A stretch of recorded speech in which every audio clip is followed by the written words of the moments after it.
In a dark and gloomy city that seemed forgotten by God, lived a girl named Alice. Her nights were filled with nightmares, terrifying dreams that deprived her of her sanity. Every night Alice, before closing her eyes, quietly prayed, wishing to wake up in a safe place, far away from the nightmares that tormented her in her sleep. She suffered from dreadful dreams in which ghosts and shadows pursued her, threatening to lead her into a world of darkness. She felt that if this continued, she would lose her mind. But every morning, Alice would wake up in a cold sweat, trembling with fear and anxiety. Night after night, the nightmares became increasingly realistic, as if they were approaching something inevitable. During the day, the girl tried to be brave and confident, but no one around her knew the horrors that haunted her at night. Her parents, too, suspected nothing. They believed Alice was simply sleep-deprived and offered her various sedatives, but it was of no help. Alice was alone in her nightmare-ridden world, and she felt there was no escape. Her only hope lay in her bedtime prayers. She believed that perhaps one day her prayers would be heard, and she would wake up in a safe place, far from the nightmares that tormented her every night. With each passing day, Alice grew more and more exhausted. Her face lost its freshness, and her eyes grew dim from sleepless nights. No one in her surroundings could understand what was happening, and Alice felt completely isolated. One day, when the nightmares became particularly horrific, Alice decided to visit a psychologist. She didn't reveal her nightmares. She simply said she was experiencing severe stress and anxiety. The psychologist listened to her and recommended relaxation exercises and stress management methods. But even this offered no relief. The nightmares continued to torment Alice night after night. She began to feel like she was losing her mind, as if reality and her nightmares were merging into one.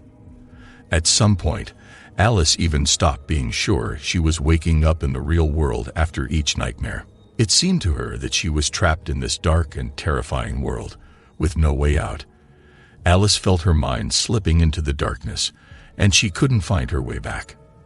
At some point, Alice stopped going to work and leaving her home. She became indifferent to the external world. The only place where she felt relatively safe was her bed. There she could battle her nightmares and hope for awakening in the real world. But even this last refuge began slipping away. Alice realized she could no longer distinguish between nightmares and reality. She saw horrifying images even with her eyes tightly closed. Sometimes, upon waking, she was convinced that everything around her was nothing more than an extension of her nightmare.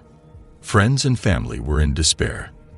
They tried to help Alice, but she rejected any assistance and still believed she had to face this curse on her own. No one knew how to help her, and they feared that Alice would completely withdraw into herself. Every night, the nightmares became more real and horrifying. Alice was on the brink of physical and mental exhaustion. She felt that inevitable madness was closing in on her. And one day, after an especially dark night of nightmares, Alice did not wake up in the real world anymore. She remained in her world of nightmares, eternally trapped by fear and horror with no escape. In this world, Alice roamed among dark and distorted images. She could no longer distinguish nightmares from reality, and her life turned into an endless hell of horrors. In her nightmares, she encountered monsters whose terrifying forms exceeded the boundaries of imagination. She ran from them, but could find no refuge. The voices in her head were so loud that she couldn't concentrate. They whispered dreadful things, making her doubt her own sanity. Time lost its meaning in this nightmarish world. Alice no longer knew how many days, weeks, or months she had spent in this hellish reality. She searched for an escape, but it eluded her. The only thing left for her was the hope that someday she would wake up in the real world. But as time passed, that hope began to fade. Alice became a part of her own nightmares, with no way back. Her story became one of many terrifying tales buried in the abyss of fear and madness.